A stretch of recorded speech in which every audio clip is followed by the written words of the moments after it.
Yeah, lovely. Yeah, after a bit of a mishap at the second, it's in the fairway bunker, which you can't do at St Andrews. It's an immediate penalty, but regrouped and I know my way around St Andrews fairly well, and I know there's birdie chances out there, and I know to be patient. So yeah, it was good. Even coming in, 33 coming in is good, isn't it? That's, is that right? Yeah, 300 coming in. Yeah, I mean, there's birdie chances all over out there, but yeah, 33 on the back with a bogey on 17 and putted nicely around the back nine. Made some nice putts. Made some nice putts on the front nine as well, so that was good. Pins, you mentioned it last night on Twitter, the pins looked like they were tucked. Yeah, they're obviously a little bit wary of it being fast running, and there wasn't going to be so much wind today. If it was to drop completely, as fast as it's running, this the lads would make mincemeat of this place. So yeah, you've got to tuck them away a little bit. Although they always do in Open Championships, don't they? Dunhill's with the amateurs, they stick them in the middle, but Open Championships, there's. I didn't think they were any different to other Opens today. I was going to ask you, I know Muirfield's a course that you played really well at in this Open Rota. The women are going, their championship, their version, are going historically. It's pretty amazing for this year. What do you make of that? How cool is that for their opportunity there? Yeah, well, Muirfield, the lack of lady members has been highlighted in the past, hasn't it? So, for them to have a ladies Open Championship there is incredible. And, it's a real treat because Muirfield is one of my favourite golf courses on the Open Championship rota. Along with Turnberry, Muirfield, Birkdale and Portrush. I think they're four spectacular links courses. And even if I'm not playing major championships around them, I played around there with Peter Dawson a couple of years ago, and in the winter, and just thoroughly enjoyed it. There's not many places Peter would get me out to play in the middle of January, but Muirfield on a cold, crisp morning was one of them. So yeah, it's a fantastic links golf course, and I hope they enjoy it. Yeah.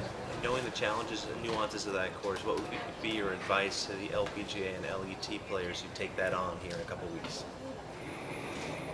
Well, strategy or you don't know what the conditions are going to be like, but if they're fast and firm like they were when Phil won in 13 or 14, I played well that week and hit a lot of fairways. Control of the golf balls obviously paramount, and you're not going to score well out that wispy rough. Get flyers around there and no control of the golf ball. It becomes a tough golf course quickly. You seem to get a very good reaction from the crowd today. I don't think Ian Poulter was necessarily quite as fortunate on the first, but did you have any worries at all about it? Given no, I always get a fantastic reception from the galleries at the Open Championship. It's as a British player, it's the best tournament of the year to play at. The atmosphere out there is incredible. But you know what I mean? It could have had the potential with everything that's gone on to have been a bit different this time. No, I don't think it had the potential. I think the media are stoking it up and doing as much as they can to aid that. But I think the general public just want to go out there and see good golf, no matter where it's being played or who's playing it.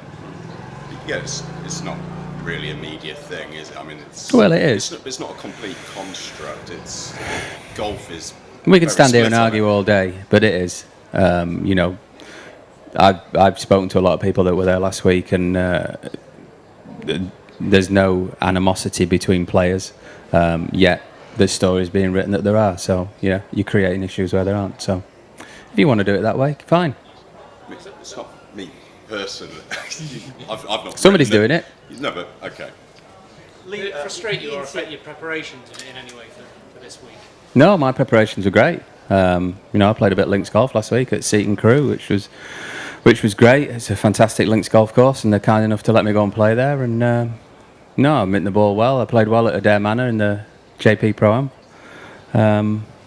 So I was quite confident coming in today, hitting the ball solidly and holding it against the wind when I need to, and using it when I need to, and putting well. So yeah, I was confident about the way today was going to go. Obviously, double at the second wasn't ideal, but that happens in major championships. It happens in any championship, but major championships even more so. You've just got to be patient and fall back on your experience. Ian said this morning that he's making the most of this experience because he feels like this is probably the last one at St Andrews for him. Do you kind of look at it the same way?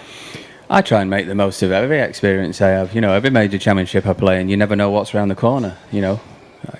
I played major championships 6-7 years ago when I thought it might be my last major championship. You know, I'm 50 years of age next April, so you know I think that kind of longevity doesn't happen very often, and I feel fortunate to still be playing in these championships.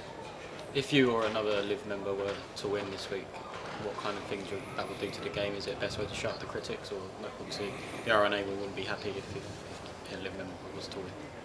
What's your thoughts on that? Who told you that, Martin? Slumbers.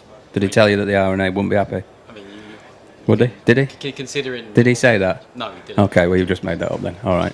So we don't need to have that conversation, do we? I think he'll be happy with whoever is the champion golfer of the year, you know, holding the trophy aloft on Sunday night, you know, because they'll have played the best. And that's what the RNA want from this championship. They want the best player to win, regardless of what tour they play on. What do you think of Tiger's comments? I didn't hear them. I've read little bits, but like most things, probably taken out of context. So live, you got live one after next, but then you've got like a blank August. Yeah. It looks like on the video. Yeah, I'm going on holiday. Are you going to bother playing in any? No. I'm playing in Bedminster and then having 4 weeks off. And then will you do Wentworth in between the two lives? Or? Yeah, if I'm allowed, I'll play. Looks like you will be. Won't you? It's a great championship. You know, the BMW PGA is the showpiece on the European Tour, and it's one that everybody wants to play in. Wentworth's amazing now. You know, after the redesign, they've got it just about as good as they could have done, and as good as I've ever seen it. So, yeah, it's another championship that you enjoy going back to. I've played every one since I've been on tour, so I wouldn't want to stop now. Lee, Tiger had some quite strong words to say about the players this week. I mean, he's obviously not in the media, he's another player, but what did you make of that? Yeah, and he's got a vested interest, hasn't he? You know, the LIV players will talk the LIV Tour up. The PGA Tour players that aren't on the LIV Tour will talk the PGA Tour up and put down the LIV Tour. So, you know, anybody who's got a vested interest. I don't pay too much to people's opinions. But he's saying players that have gone to LIV have turned their back on those who made them. Tiger's entitled to his opinion. Can you respect it? I respect Tiger as a golfer. He's one of the two best golfers that's ever played the game.